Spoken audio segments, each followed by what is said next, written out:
ரவீந்திரராஜன் சுலக்ஷினி நிகழ்ச்சியில் அவங்களை இம்மேடைக்கு அன்புடன் அழைக்கிறேன்.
துணை அழகாய் எமக்கு தந்தாய் நன்றி நிறைந்த உள்ளம் கொண்டு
துளசினியினுடைய ஆற்றுகை தொடர்ந்து முறை நிகழ்ச்சியோடு இணைந்திருக்கின்றோம். ரொம்பவே அற்புதமாக ஆற்றுகைப்படுத்தியிருந்தாங்க எங்களுடைய குட்டி பொண்ணு துளசினி.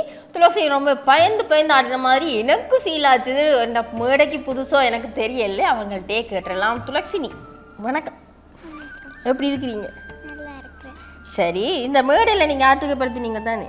முதல் முறை ஆற்றுகைப்படுத்தினீங்களா? நான் சொன்னேன் தானே பிள்ளை கொஞ்சம் பயந்துட்டு தானே ஆடினீங்க. ஏன் பயந்துனீங்க? எல்லாரும் நிறைய பேர் இருந்து பார்க்குறாங்கன்னு பயந்துட்டீங்களா? அப்போ சரி அக்கா, அதை பற்றி கேட்காதீங்கக்கா, நான் அடுத்த முறை அழகாக ஆடுறேன்னு சொல்கிறாங்க. ஸோ துளசினி எத்தனையாம் வகுப்பு படிக்கிறீங்க? தரேன் 2. 2ஆம் வகுப்பு படிக்கிறீங்களா? 2ஆம் வகுப்பு படிக்கிற பிள்ளை ஏற்கனவே ஆற்றுகைப்படுத்தி இருந்தாங்க, 3ஆம் வகுப்பு ஆற்றுகைப்படுத்துகிற பிள்ளை. ஸோ இவங்க 2ஆம் வகுப்புன்னு சொல்லியிருக்காங்க. எத்தனை வருடமா நீங்கள் டான்ஸ் படிச்சுட்டு இருக்கீங்க?